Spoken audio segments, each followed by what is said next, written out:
So hello and welcome to my channel. So last video में हमने देखा कि फार्मास्यूटिक्स वन के बीफार्म फर्स्ट सेमेस्टर की यूनिट वन में हमने फर्स्ट टॉपिक जो था उसमें हमने कवर कर लिया history of profession of pharmacy in India. ये टॉपिक कवर कर लिया। फिर हमने देख लिया फार्मेसी एज ए करियर। सो इस वीडियो में हम देखेंगे कि फार्माकोपियास क्या होते हैं, introduction to IP BP USP and extra pharmacopoeias. So ये वाला टॉपिक जो है ये हम इस वीडियो में कवर करेंगे। So, introduction to pharmacopoeia. So, pharmacopoeia क्या है? So, first of all, the word pharmacopoeia is derived from two words, pharmakon जिसका मीनिंग होता है ड्रग, ये हमने लास्ट वीडियो में देखा था, जो कि ग्रीक वर्ड है फार्माकॉन, और पिया इसका मतलब होता है टू मेक, मतलब how to make a drug, एक ड्रग को कैसे बनाना है, वो सारी जो रेसिपी होती है, वो सारे स्टैंडर्ड्स होते हैं, वो सारे आपके इस फार्माकोपिया में लिखे होते हैं। ये फार्माकोपिया का ये थोड़ी स्पेलिंग थोड़ी सी ऑड है, मतलब ये आप याद कर लेना इसको, फार्माकोपिया COPOEIA ये होती है फार्माकोपिया की स्पेलिंग। ये आप काफ़ी बार मिस्टेक भी करेंगे, बट इसको आप ध्यान से नोट कर लेना, pharmacopoeia. So it is a legal and official book issued by recognised authorities usually appointed by government of each country. So ये क्या है कि ये एक ऑफिशियल एंड लीगल बुक है जो एक कंट्री अपनी इशू करती है। कंट्री में एक उसकी बॉडी होती है, गवर्निंग बॉडी, जो ये सारा रेगुलेशन फार्मा का देखती है और वो पब्लिश करती है फार्माकोपिया। तो जितनी भी डेवलप्ड कंट्रीज हैं उनकी खुद की एक फार्माकोपिया है, जैसे कि यूएस की है, यूरोप की है, इंडिया की है, चाइना की है। सो इन कंट्रीज़ की एक फार्माकोपिया है। और ये फार्माकोपिया का काम क्या होता है कि जितने भी ड्रग्स उसकी कंट्री में मैन्युफैक्चर हो रहे हैं या सेल हो रहे हैं, सो उन सब का जो स्टैंडर्ड है, जो उसकी लिमिट है, जो उसकी स्पेसिफिकेशन है, वो उसके अकॉर्डिंग होनी चाहिए। It comprises list of pharmaceutical substances formulas along with their description standards and test for identification। और basically it is a collection of monographs. So क्या होता है कि मोनोग्राफ क्या होता है? Monograph is a collection of detailed information on a particular drug, its dosage form and method of analysis, जिसके अंदर इंक्लूड होता है उसका केमिकल नेम ड्रग का, ऐसे कितना है, डोज कितनी देनी है, सॉल्युबिलिटी, पीएच, ये सारे टेस्ट होते हैं उस एपीआई के। टेस्ट फॉर आइडेंटिफिकेशन SARS, ये सारे टेस्ट होते हैं उसके। स्टोरेज एंड पैकेजिंग, उसको कैसे स्टोर करना है, किस कंडीशन में और किस पैक में करना है। सो मैं बता रहा था जैसे कि आपकी एक कंपनी है सपोज एक्स। सो आपको इंडिया कंट्री में एक अपना पैरासीटामोल आप मैन्युफैक्चर कर रहे हैं, आपको मार्केट करना है।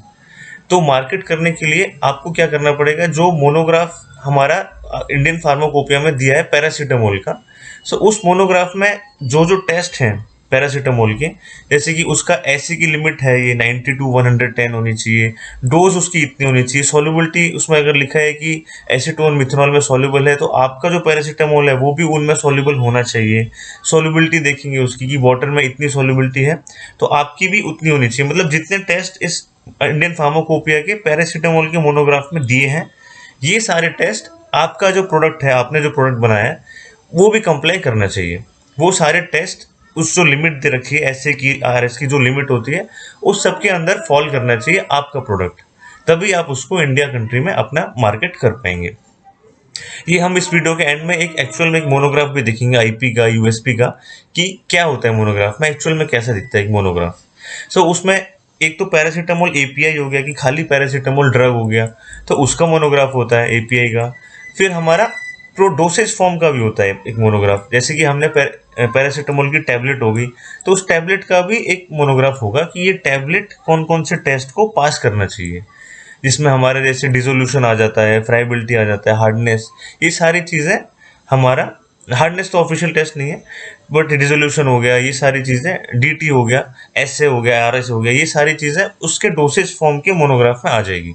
तो हमारा एक मोनोग्राफ होगा पैरासीटामोल एपीआई का, एक मोनोग्राफ होगा पैरासीटामोल टैबलेट का। सो ये सारी चीज़ें एक मोनोग्राफ में होती हैं, जो एक मोनोग्राफ हमारा एक फार्माकोपिया में होता है। इंडियन फार्माकोपिया में मोनोग्राफ जो होगा उसमें ये सारी चीज़ें होंगी। Why it is important? So it is important to maintain a uniformity and control of standard of drug available in the market. मतलब क्या है कि जितने भी मैन्युफैक्चरर हैं, जितनी भी दवाइयाँ मिल रही हैं इंडिया मार्केट में, उन सब में एक यूनिफॉर्मिटी बना के रखना, एक स्टैंडर्ड मेंटेन करना कि अगर मोनोग्राफ में दिया है कि पैरासीटामोल टैबलेट का ऐसे 90 टू 110 होना चाहिए, तो कोई भी टैबलेट इंडिया में जो मार्केट हो रही है उसका 85 या 80 हुआ तो वो उसका लाइसेंस कैंसिल हो जाएगा, वो मार्केट नहीं कर सकता है, उसका अप्रूवल ही नहीं मिलेगा। सो ये एक स्टैंडर्ड मेंटेन करना है एक ड्रग का, जो भी मार्केट में जा रहा है उसके लिए हमारी फार्माकोपिया जरूरी है। Then reference for laboratories, industries and academic institutions. So pharmacopoeia क्या है कि सारा जितना डेटा है उसका टेस्ट ऑफ एनालिसिस सारा एक जगह कंपाइल कर देता है। सो उससे क्या होता है कि जो लैब्स होती हैं, जैसे कोई फार्मास्यूटिकल कंपनी की R&D लैब है, उसको कोई प्रोडक्ट डेवलप करना है, तो उसको एक रेफरेंस मिल जाता है कि हाँ हमें ये सारी चीज़ें देखनी है, ये सारे टेस्ट मैच करने हैं। तो एक रेफरेंस के लिए, इंडस्ट्रीज के लिए, लैब्स के लिए, जो कॉलेजेस में लैब्स होती हैं, एकेडमिक इंस्टीट्यूशंस हो गए, सो इन सब के लिए एक रेफरेंस मिल जाता है, सारी चीज़ें एक जगह मिल जाती हैं कि हमें ये है, ये सारी चीज़ें कॉपी करनी है, ये सारी चीज़ें मैच करनी है अपने प्रोडक्ट के लिए। Then to avoid adulteration of drug, मतलब उसमें कोई मिलावट ना हो, वो बचाने के लिए ये ज़रूरी है। Then complete information drug and dosage form, एक ड्रग की आपको, आप नॉर्मली लिटरेचर पढ़ रहे हैं उसके लिए भी आपको इम्पोर्टेंट है फार्माकोपिया की, कोई कौन सा ड्रग है, उसकी कौन कौन से डोसेज फॉर्म अवेलेबल हैं। डोसेज फॉर्म जैसे कि उसकी टैबलेट है, उसकी क्रीम आ रही है, उसकी ऑइंटमेंट आ रहा है, उसकी आई ड्रॉप आ रही है। सो कौन कौन से डोसेज फॉर्म उस कंट्री में अवेलेबल हैं उस एपीआई की, उस ड्रग की, ये भी हमारा पता चल जाता है एक फार्माकोपिया से। देन लिस्ट ऑफ फार्माकोपियाज, हम देखेंगे कि कितने कंट्रीज में कौन कौन सी फार्माकोपिया यूज होती है। जैसे इंडिया में आईपी यूज होती है, इंडियन फार्माकोपिया। ब्रिटिश में ब्रिटिश फार्माकोपिया यूज होती है, बीपी। यूएस में यूएसपी यूज होती है, United State pharmacopoeia. Then Europe में यूरोपियन फार्माकोपिया यूज होती है, जिसको ईपी या फिर PHEUR भी बोल सकते हैं। फिर जापानीज फार्माकोपिया होती है, जेपी। देन चाइना के लिए चाइनीज फार्माकोपिया होती है। तो इन कंट्रीज के पास फार्माकोपिया है, पर जिस कंट्री के पास फार्माकोपिया खुद की नहीं है, जो बहुत छोटी कंट्री, तो वो दूसरी कंट्री की फॉलो कर सकता है। जैसे कि रशिया है, रशिया की जो फार्माकोपिया है वो खुद की नहीं है, वो यूरोपियन फार्माकोपिया को फॉलो करता है। तो इससे ही टेस्ट लेके उन्होंने एक यूरेशियन फार्माकोपिया बनाई है, मतलब यूरोप और रशिया वो दोनों में फॉलो होती है यूरेशियन फार्माकोपिया। सो ऐसे और भी कंट्रीज हैं छोटी छोटी जिनकी खुद की फार्माकोपिया नहीं है, वो इन कंट्रीज की फार्माकोपिया यूज करते हैं। अब हम देख लेते हैं कि इंडियन फार्माकोपिया के बारे में। अभी हमने देख लिया जनरल की व्हाट आर फार्माकोपियाज क्या होती हैं, किस किस कंट्री के पास हैं। अब देख लेते हैं कि इंडियन फार्माकोपिया के बारे में, आईपी के बारे में। So Indian pharmacopoeia is an official book of standards of drug to define identity, purity, strength of drug, their dosage form, method of analysis of drug for import, manufacture, stock and distribution in India. मतलब कोई भी जो India में drug हो रही है, import हो रही है, चाहे मैन्युफैक्चर हो रही है, स्टॉक हो रही है या डिस्ट्रीब्यूट हो रही है, ये सारी ड्रग्स के स्टैंडर्ड्स जितने हैं वो इंडियन फार्माकोपिया में दिए हुए हैं। Then it is published by IPC, Indian pharmacopoeia commission, जिसका हेड ऑफिस है गाजियाबाद में, which comes under ministry of health and family welfare. So ministry of health and family welfare के अंदर आती है हमारी IPC, इंडियन फार्माकोपिया कमीशन, जो publish करती है इंडियन फार्माकोपिया। हमारी इंडियन फार्माकोपिया को IPC, जिसका हेड ऑफिस गाजियाबाद में है, ये पब्लिश करती है। और इसका अभी लेटेस्ट जो करंट वर्जन चल रहा है 2022 का चल रहा है। Then history of Indian pharmacopoeia, इसकी थोड़ी हिस्ट्री देख लेते हैं, brief history. So the first official pharmacopoeia of India appeared in 1868, which was edited by Edward John Waring. So 1868 में फर्स्ट फार्माकोपिया ऑफ इंडिया हमारी अपीयर हुई थी, जिसको एडवर्ड जॉन वेरिंग ने किया था, पब्लिश किया था। Then pre independence days BP, British pharmacopoeia was used in India. मतलब इंडिपेंडेंस से पहले तक इंडिया की खुद की कोई फार्माकोपिया नहीं थी, वो हम ब्रिटिश की फार्माकोपिया यूज करते थे, बिकॉज ब्रिटेन का ही राज था। Then in 1946 government of India issued one list known as the Indian pharmacopoeial list. 1946 में फर्स्ट टाइम जो इंडियन गवर्नमेंट थी, उन्होंने एक लिस्ट जारी की, द इंडियन फार्माकोपियल लिस्ट, जिसमें यही सारे ड्रग्स और ये मेंशन थे, मोनोग्राफ्स वगैरह, under the chairmanship of sir Ramnath Chopra along with their 9 members. तो सर रामनाथ चोपड़ा थे, इनकी लीडरशिप में फर्स्ट टाइम 1946 में एक इंडियन फार्माकोपियल लिस्ट, मतलब इंडिया की खुद की एक लिस्ट उन्होंने जारी की। फिर देख लेते हैं कि it was prepared by department of health, government of India 1946। 1946 में जो ये RN चोपड़ा के अंडर जो हुई थी लीडरशिप में, वो डिपार्टमेंट ऑफ हेल्थ के अंडर होती है, जो हमने देख रहे हैं कि अभी भी department of health and family welfare के अंडर ही पब्लिश होती है। फिर 1948 उसके 2 साल बाद government of India appointed Indian pharmacopoeia committee, एक कमिटी हमने बना दी for preparing pharmacopoeia of India. So अभी तक तो हम इंडिपेंडेंस से पहले बीपी यूज करते थे, ब्रिटिश वाली। फिर 1946 में एक हमने लिस्ट जारी की इंडियन ड्रग्स के लिए। फिर उसके बाद एक कमिटी हमने अपॉइंट कर दी 1948 में, जो हमारी प्रिपेयर करेगी फार्माकोपिया। फिर हमारा आता है first edition, the first edition of pharmacopoeia 1955। 1955 में फर्स्ट एडिशन आया। So the Indian pharmacopoeia committee, जो यहाँ पे हमारी इंडियन फार्माकोपिया कमेटी जो बनी थी 48 में, under the chairmanship of doctor BN Ghosh, Bhupendra Nath Ghosh की चेयरमैनशिप में हमारी फर्स्ट एडिशन आईपी पब्लिश हुई थी 1955 में। It was written in English and official titles of monograph given in Latin. तो उसमें इंग्लिश लैंग्वेज भी थी और जो टाइटल्स जो थे मोनोग्राफ के वो लैटिन लैंग्वेज में दिए गए थे। इसके अंदर 986 मोनोग्राफ्स थी, मीन्स 986 मोनोग्राफ्स उस फर्स्ट एडिशन में थे हमारे, और उसका सप्लीमेंट एडिशन जो था वो 1960 में पब्लिश हुआ। मतलब ये एक फार्माकोपिया जब पब्लिश होती है तो उसके बाद इसके सप्लीमेंट्री एडेंडम्स ये सब आते रहते हैं, मीन्स छोटे और कुछ ऐड करने हैं हमें, कुछ डिलीट करने हैं। तो वो एक तरह से रिवीजन मान लो, वो सारा हमारा हर फार्माकोपिया के साथ होता रहता है। सो 1955 में एक फर्स्ट फार्माकोपिया का फर्स्ट एडिशन आ गया था। फिर उसके 5 साल बाद हमारा उसका सप्लीमेंट आ गया। अब देख लेते हैं सेकंड एडिशन, हमारा जो सेकंड एडिशन है, तो 1960 में ये आ गया था। उसके 6 साल बाद 1966 में सेकंड एडिशन ऑफ फार्माकोपिया आया। So second edition of IP was published in 1966 under the chairmanship of Dr. B. Mukherjee. B. Mukherjee के अंडर 1966 में सेकेंड एडिशन आया। सो इसमें official titles of monograph were given in English. जो पिछली वाले में हमारे लैटिन लैंग्वेज में दिए गए थे फर्स्ट एडिशन में, इस वाले में वो इंग्लिश लैंग्वेज में दिए। और dose were express in metric system, जितने डोजेस थी वो मैट्रिक सिस्टम में हमने इसमें प्रिंट किया। Then for injections and tablet usual strengths have been given, means जो फॉर्मुलेशन थी, जो डोसेज फॉर्म थी, उसमें यूजुअल स्ट्रेंथ्स देने लगे हम। Formulation of drugs were given immediately after the monograph of drug. जैसे मैं बता रहा था कि पैरासीटामोल टैबलेट का API का जो मोनोग्राफ है, उसके इमीडिएटली बाद उसकी फॉर्मुलेशंस का मोनोग्राफ हमने ऐड कर दिया। जैसे उसकी हमने सपोज आई ड्रॉप हो गई, कैप्सूल हो गया, टैबलेट हो गई, ये सब हम जस्ट API का जो मोनोग्राफ था उसके बाद ही हम उसमें ऐड करने लगे। इसके अंदर 274 मोनोग्राफ्स फ्रॉम IP55, जो फर्स्ट वर्जन था 1955 वाला, उसमें से डिलीट किए और 93 न्यू मोनोग्राफ्स पर एडेड। 274 डिलीट करके 94 न्यू हमने मोनोग्राफ्स ऐड कर दिए। डिलीट इसलिए कर दी क्योंकि वो ड्रग्स या वो फॉर्मुलेशन अभी नहीं हमारी वैलिड होंगी या उसकी रिक्वायरमेंट नहीं होगी, इसलिए हमने डिलीट कर दिया। Then supplement to this edition 1975 में इसका सप्लीमेंट हमारा पब्लिश हुआ, supplement edition. Then 126 new monographs have been added. जो हमारे ये सप्लीमेंट हुआ था पब्लिश, उसमें 126 नए मोनोग्राफ ऐड किए और 250 मोनोग्राफ्स हमने चेंज किए। 250 मोनोग्राफ जो पहले से थे उसको हमने अमेंड किए, चेंज किए, और 126 नए मोनोग्राफ हमने उसमें ऐड कर दिए।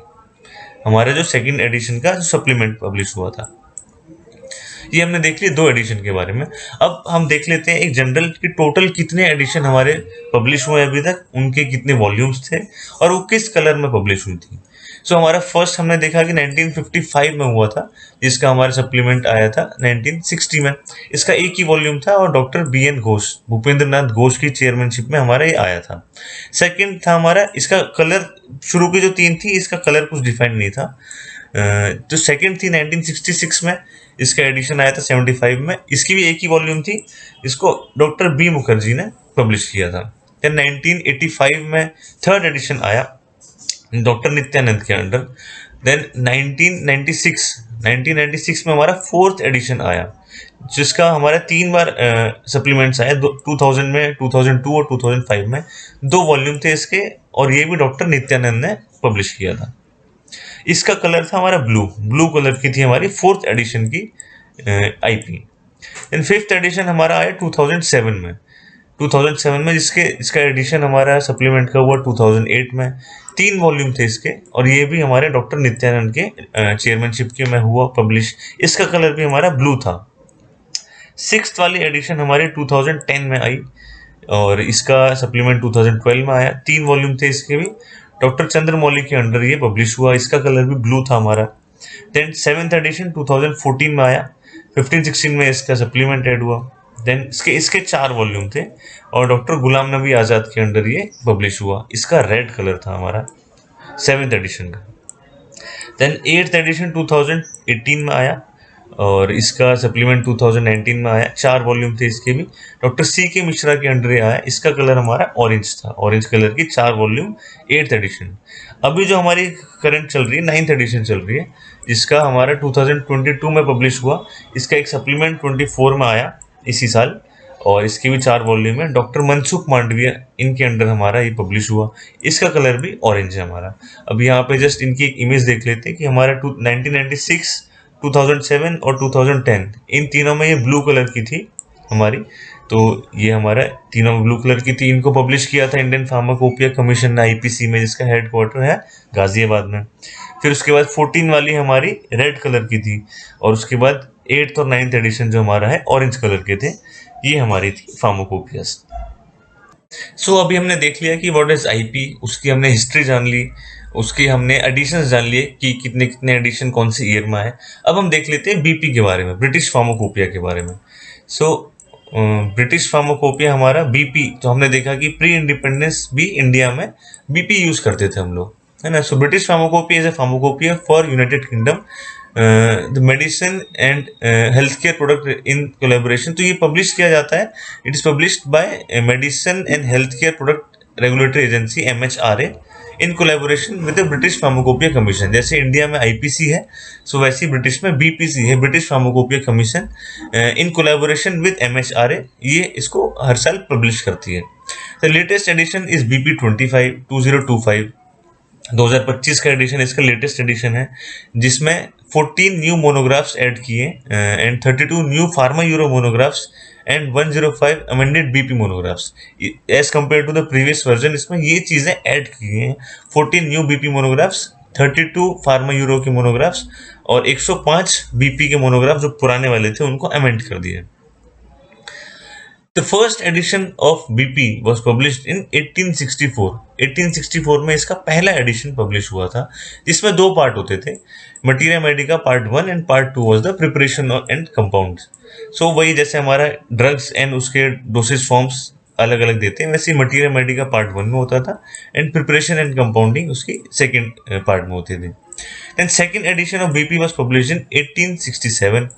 फोर्थ एडिशन आया हमारा 1898 में एंड फिफ्थ एडिशन आया 1914 में। उसके बाद 8th एडिशन जो था हमारा, 8th edition was published in 1953 and in this edition title of drugs and preparations were in English instead of Latin and metric system.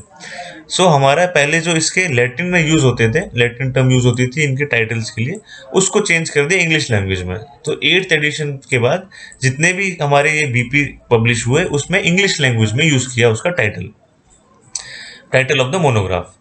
It has been published annually, और उसके बाद फिर एनुअली पब्लिश करने लगे इसको। Then BP 2007 monographs, in BP 2007 monographs have been introduced for material specifically used in preparation of traditional Chinese medicine. मतलब जो traditional Chinese medicine बनाने के लिए जो मटेरियल यूज होते थे, उन ड्रग्स के या उन जो मटेरियल थे उनके भी मोनोग्राफ हमने इसमें ऐड कर दिया 2007 वाली बीपी में। और the term prolong release has been replace, the term slow releasing को रिप्लेस कर दिया हमने प्रोलॉन्ग रिलीज से। And the gastro resistance has been replaced with enteric coated. Gastro resistant जो यूज होता था वर्ड, उसको हमने रिप्लेस कर दिया एंटेरिक कोटेड से। एंटेरिक कोटेड टैबलेट्स बनती हैं जैसे। तो ये हमने देख लिया छोटा सा एक बीपी के बारे में कि व्हाट इज बीपी, बीपी को पब्लिश कौन करता है, उसकी हिस्ट्री थोड़ी सी देख ली कि क्या होती है उसकी हिस्ट्री। अब हम देख लेते हैं कि यूएसपी, यूनाइटेड स्टेट फार्माकोपिया, इसके बारे में देख लेते हैं कि the United State pharmacopoeia is an official compendia of the United States as and contains standard of medicines, food ingredients and dietary supplements. मतलब वही सेम जैसे हर कंट्री में उसके standards of medicine, food and dietary supplements, ये सारी चीज़ों के स्टैंडर्ड्स रहते हैं हमारे यूएस फार्माकोपिया में, और ये यूएस के लिए है applicable. It is a pharmacopoeia for the United States published annually by the United States Pharmacopoeia Convention and which is a non profit organisation. Okay, जैसे इंडिया में आईपीसी हमारी इसको पब्लिश करती है, वैसे यूनाइटेड स्टेट्स में यूनाइटेड स्टेट फार्माकोपिया कन्वेंशन इसको हर साल पब्लिश करती है, एनुअली, हर साल ये पब्लिश होता है इसका version. So first edition of USP was published on 15 दिसंबर 1820। 1820 में पहला हमारा इसका फर्स्ट एडिशन आया यूएसपी का, जिसमें both Latin and English terms were used. From 1820 to 1942 it was published at 10 year interval. शुरू में हर 10 साल में इसका एक पब्लिकेशन आता था। देन फ्रॉम 1942 से 2000 तक it was published at 5 year interval, उसके बाद हर 5 साल में आने लगा। Then from 2002 it was published annually. 2002 के बाद हर साल इसका एक एडिशन आ जाता है। अब हम देख लेते हैं कि electronic version of USP NF. USP NF means national formulary on floppy disk was introduced in 1992। 1992 में इसको इलेक्ट्रॉनिक वर्जन भी आने लगा, जो आजकल भी हमारा आता है। And the current version of USP 47, जो हमारे यूएसपी का जो करंट वर्जन है हमारा, वो यूएसपी 47 एंड एनएफ 42 है। मतलब USP 47 and NF national formulary 42 है, विच बिकेम ऑफिशियल ऑन 1 मई 2024। इसी साल इसका जो एडिशन है वो ऑफिशियल हुआ हमारा 1 मई को। और ये यूएसपी 47 एनएफ 42 ये हमारा करंट वर्जन है, लेटेस्ट वर्जन है यूएसपी का। तो ये भी हमने देख लिया एक ब्रीफ छोटा सा व्हाट इज यूएसपी। अब हम देख लेते हैं कि एक्चुअल में हमने इतना फार्माकोपिया देखा, मोनोग्राफ देखा, पढ़ा क्या होता है। सो उसका हम एक एक्चुअल में देख लेते हैं कि मोनोग्राफ दिखता कैसा है। ये जो पार्ट जितने हमारा एक फार्माकोपिया में ऐड होते हैं वो क्या क्या होते हैं, उसके अंदर क्या आते हैं, है ना, मोनोग्राफ के अंदर जो भी चीजें होती है एक बार देख लेते हैं। जैसे हम देख लेते हैं आईपी का, इंडियन फार्माकोपिया का, हमारा अगर ये देखें कि डाइक्लोफेनेक पोटेशियम, ये हमारे ड्रग है डाइक्लोफेनेक पोटेशियम। इसका अगर हम देखें कि इसका मोनोग्राफ कैसा होता है डाइक्लोफेनेक पोटेशियम का। सो इसमें क्या है हमारा, पहले देखते हैं कि हमारा स्ट्रक्चर दिया गया है, हमारा एक मॉलिक्यूलर फार्मूला दिया है कि मॉलिक्यूलर फार्मूला क्या होता है डाइक्लोफेनेक पोटेशियम का। मॉलिक्यूलर वेट क्या होना चाहिए उसका। डाइक्लोफेनेक इज ए, ये उसका हमारा केमिकल नेम दे दिया डाइक्लोफेनेक पोटेशियम सॉल्ट का। Diclofenac potassium contains not less than 99% and not more than 101% of ये इसका सॉल्ट जो है, कैलकुलेटेड ऑन ड्राइड बेसिस। सो जो ये एपीआई का है, मतलब अगर ये एपीआई जो ड्रग है उसका मोनोग्राफ है, सो वो अगर आप सिंथेसिस करना चाह रहे हैं और बेचेंगे इंडिया में, सो उसकी जो पोटेंसी है, उसकी जो स्ट्रेंथ है, वो should not be less than 99%, should not be more then 101%। Means जो उसका एसे है वो 99 से 101 के बीच में ही होना चाहिए, तभी आपका ड्रग अप्रूव किया जाएगा। ये category analgesic and anti inflammatory में यूज करते हैं हम डाइक्लोफेनेक। इसका डिस्क्रिप्शन दिया है कि it is a white to off white और slightly yellowish crystalline powder, slightly hygroscopic. ये उसका डिस्क्रिप्शन हो गया कि वो पाउडर ऐसा होना चाहिए, इस कलर का दिखना चाहिए और उसका स्लाइटली हाइग्रोस्कोपिक होना चाहिए। आइडेंटिफिकेशन, मतलब आपने बना तो लिया, लेकिन अब उसको आइडेंटिफाई कैसे करेंगे कि वो हमारा डाइक्लोफेनेक पोटेशियम ही है या कोई दूसरा सॉल्ट बना लिया हमने। सो उसके उन्होंने टेस्ट दिए कि पहला हमने आईआर स्पेक्ट्रोस्कोपी से दिया है, दूसरा हमारा टेस्ट बी है, फिर टेस्ट सी है। तो ये सारे टेस्ट कैसे कैसे करने, ये सारा भी इसमें लिखा होता है कि उसको आप ऐसे करेंगे तो ये, जैसे एंड में ये भी लिखा होता है कि क्या आना चाहिए। फॉर एग्जांपल येलो और orange yellow precipitate is form immediately. So अगर ये आपने पूरा प्रोसेस फॉलो किया और ये कलर आ गया आपको, ये कलर का precipitate, that means it is diclofenac potassium. Then उसके टेस्ट होते हैं कि पीएच हमारा 7 to 8.5 के बीच में आना चाहिए 1% सोल्यूशन एंड वाटर का। जैसे आप वो ड्रग लेके 1% सोल्यूशन बनाएंगे वाटर में तो उसका पीएच की रेंज ये है 7 to 8.5 के बीच में ही होना चाहिए। आरएस हो गया हमारा, आरएस मीन्स रिलेटेड सब्सटेंस, जो कि हमारी इम्प्यूरिटीज होती है। सो उसका इन्होंने पूरा मेथड दिया है कि क्या मोबाइल फेज होना चाहिए, क्या हमारा कॉलम का वो होना चाहिए कि कॉलम का फ्लो रेट क्या है, कॉलम का डिटेक्टर कौन से यूज़ किया है, कितने लैम्डा मैक्स पे यूज़ किया है। तो ये सारा प्रोसेस फॉलो करेंगे आप। तो उसमें जो इन्होंने लिमिट दी है कि हमारा जो नॉन इम्प्यूरिटीज अननोन इम्प्यूरिटीज हैं वो 0.1%, 0.3% इतनी तक आनी चाहिए मैक्सिमम लिमिट। इससे कम आ रहा है तो बहुत अच्छा है, वरना इतना मैक्सिमम है, इससे कम आएगा तभी आपका पास किया जाएगा प्रोडक्ट। देन हैवी मेटल्स की लिमिट जो है हमारी, वो यहाँ पे लिखा है कि 1 gram complies with limit test of heavy method भी। तो ये जो इन्होंने रेफरेंस दिया 2.3.13, इसमें जाके अगर देखेंगे तो इसमें इन्होंने डिटेल में दिया होगा कि क्या टेस्ट करना है, कैसे टेस्ट करना है, और उसका मेथड बी के साथ कंप्लाई करेगा। अगर कर रहा है तो आपका ड्रग पास है। देन एलओडी हो गया, लॉस ऑन ड्राइंग।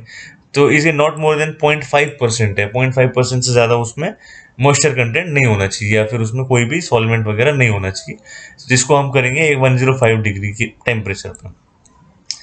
उसके बाद ऐसे हो गया, जो हम ऐसे ऊपर बोल रहे थे कि ऐसे हमारा 99 से 101 के बीच में होना चाहिए, तो उसका इन्होंने मेथड दिया है कि इतना ग्राम लेके ऐसे ऐसे करना है। तो उसका हमारा ऐसे का मेथड है, जिसकी लिमिट इन्होंने ऊपर दी थी कि 99 से 101 के बीच में होना चाहिए। स्टोरेज, उसका स्टोरेज कैसे करना है, तो protected from light at a temperature not exceeding 30 degree. मतलब जो आपने एपीआई सिंथेसाइज किया है, तो उसका स्टोर हमें ऐसे करना है कि उसको लाइट से प्रोटेक्ट करना है और ऐसे टेम्परेचर में रखना है जिसका 30 डिग्री से टेम्परेचर ज़्यादा ना हो।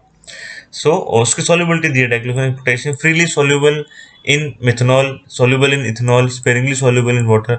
सो ये उसकी सॉल्युबिलिटी है हमारी, जो हमने देखा था कि यहाँ पे ये सारी चीज़ें, केमिकल नेम हो गया, एस हो गया, डोसेज फॉर्म हो गया, स्टोरेज एंड पैकेजिंग होगी। तो ये सारी चीज़ें हमने देखा कि एक एपीआई मतलब एक ड्रग के मोनोग्राफ में क्या क्या दी होती हैं चीज़ें। अब अगर हम देखें कि एक फॉर्मुलेशन के मोनोग्राफ में क्या दिया होता है, तो वो भी हम देख लेते हैं। तो ये हमारे यूएसपी का मोनोग्राफ है एस्पिरिन टैबलेट का। टैबलेट हमारी डोसेज फॉर्म होती है, तो ये उस टैबलेट का मोनोग्राफ है यूएसपी का। इसमें हम देख लेते हैं क्या क्या टेस्ट दिए होते हैं। तो इसमें इन्होंने दिया है कि aspirin tablet contains not less than 90% and not more than 110% of the labeled amount of aspirin। तो जितना भी लेबल्ड अमाउंट ऑफ एस्पिरिन आप टैबलेट में क्लेम कर रहे हैं, उसका 90% से कम नहीं होना चाहिए और 110% से ज़्यादा उसमें एस्पिरिन नहीं होनी चाहिए। फॉर एग्जांपल, आपका अगर 500 mg की टैबलेट है एस्पिरिन की, तो उसमें 450 mg से लेकर 550 mg तक एस्पिरिन होनी चाहिए। अगर नहीं है तो वो ये टेस्ट फेल कर देता है। Then tablet of larger than 81 mg contains no sweetener और फ्लेवर। 81 mg से जो बड़े साइज की टैबलेट है, उसमें कोई भी स्वीटनर और फ्लेवर नहीं होना चाहिए। फिर इसमें आइडेंटिफिकेशन का टेस्ट दिया है, जैसे हमारे वहाँ एपीआई में दिया था, वैसे टेस्ट ए टेस्ट बी, दो टेस्ट दिए आइडेंटिफिकेशन के। एसए का टेस्ट दिया है, एसए की लिमिट जो थी 90 to 110, उसका यहाँ पे इन्होंने टेस्ट दिया कि कैसे टेस्ट को करना है। मोबाइल फेस क्या है उसमें, उसका डिटेक्टर क्या है, उसकी वेवलेंथ क्या होगी, कॉलम की जो ज्योमेट्री वो क्या होगी, ये सारा टेस्ट दिया उन्होंने। फिर यहाँ पे हमारा परफॉर्मेंस टेस्ट आ गया। एक्सेप्टेंस क्राइटेरिया जो एससी का था 90 to 110, जो यहाँ पे भी लिखा है सेम ही चीज़ है। परफॉर्मेंस टेस्ट हो गया। परफॉर्मेंस टेस्ट में हमारा डिसोल्यूशन टेस्ट आ जाता है कि डिसोल्यूशन उसका हम करेंगे तो उसके अपैरेटस कौन सी यूज़ करना है, कितने टाइम के लिए करना है, तो वो सारे यहाँ पे पैरामीटर्स दिए हैं। इसकी जो हमारी जो लिमिट है, टॉलरेंस लिमिट, वो दिया है कि not less than 80% of the labelled amount of aspirin should be dissolve. मतलब जो 30 मिनट का जो टाइम दिया है, 30 मिनट में not less than 80% of the labelled amount of aspirin should dissolve. आपका 80% से ज़्यादा डिजोल्व हो जाना चाहिए 30 मिनट्स के अंदर। देन यूनिफॉर्मिटी ऑफ डोज दिया है, तो uniformity of dose 905, it should meet the requirement. मतलब जो डिटेल टेस्ट आपको दिखेगा इसका, वो आप ये अगर यूएसपी के मोनोग्राफ में देखेंगे, यूएसपी की फार्माकोपिया में देखेंगे, तो आपको दिखेगा कि uniformity of dosage unit 905 test जो डिटेल में दिया होगा, उसमें जैसे जैसे करना होगा वो टेस्ट आप करेंगे और वो it should meet the requirement. अगर ये एस्पिरिन टैबलेट के लिए आप करेंगे तो वो रिक्वायरमेंट अगर मीट कर रहा है तो आपका टैबलेट पास है। देन उसका देख लेते हैं इम्प्यूरिटीज। इम्प्यूरिटीज में limit of free salicylic acid, तो ये हमारा एक इम्प्यूरिटी है फ्री सैलिसिलिक एसिड। इसका पहले तो उन्होंने दिया है कि कैसे करना है इसको, फिर इसका इन्होंने दिया है लिमिट कि जो limit acceptance criteria should be, जो ये हमारा फ्री सैलिसिलिक एसिड है, it should not be more than 0.3%, और for coated tablet it should not be more than 3%। मतलब 0.3% से ज़्यादा नहीं होना चाहिए आपका free salicylic acid uncoated tablet में, और अगर कोटेड टैबलेट है तो उसमें 3% से ज़्यादा फ्री सैलिसिलिक एसिड नहीं होना चाहिए। देन उसका पैकेजिंग एंड स्टोरेज दिया हुआ है कि जैसे हमने देखा था स्टोरेज हमारा एपीआई में दिया था डाइक्लोफेनेक पोटेशियम में, वैसे ही हमारा ये जो टैबलेट है इसकी डोसेज फॉर्म, इसका भी पैकेजिंग एंड स्टोरेज दिया है। तो इसमें लिखा है कि प्रिजर्व इन टाइट कंटेनर्स में इसको रखना है। प्रिजर्व फ्लेवर और स्वीटन टैबलेट्स ऑफ साइज 81 mg और smaller in containers holding not more than 36 tablet each. एक कंटेनर में 36 टैबलेट से ज़्यादा नहीं होनी चाहिए अगर वो 81 mg की साइज की टैबलेट है तो ये हो गया इसका पैकेजिंग एंड स्टोरेज। तो ये हमने देख लिया कि ये सारे टेस्ट होते हैं एक डोसेज फॉर्म के मोनोग्राफ में। ये यूएसपी का था, ऐसे अगर आप आईपी का देखेंगे, बीपी का देखेंगे, तो उसका भी ऑलमोस्ट सेम ही होता है, सिमिलर ही टेस्ट होते हैं, बस चेंज हो जाता है, ये लिमिट्स में चेंज हो जाता है कि जैसे इधर 90 to 10 है, हो सकता है उसमें 95 to 105 हो, या फिर कोई एडिशनल टेस्ट उसमें आ जाएगा। ये सारी चीज़ें अलग अलग टाइप के डोसेज फॉर्म में होती हैं। ये मोटा मोटा आपको एक आइडिया लग गया होगा कि एक एपीआई के मोनोग्राफ में क्या क्या टेस्ट होते हैं और एक हमारे डोसेज फॉर्म के मोनोग्राफ में क्या क्या टेस्ट होते हैं। तो इसी के साथ हमारा ये जो फर्स्ट टॉपिक है यूनिट 1 का, ये पूरा कंप्लीट हो जाता है। ये हमने आज पिछली वीडियो में देख लिया था, फिर फार्मेसी एज ए करियर भी देख लिया। इस वीडियो में हमने फार्माकोपियस का टॉपिक भी कवर कर लिया।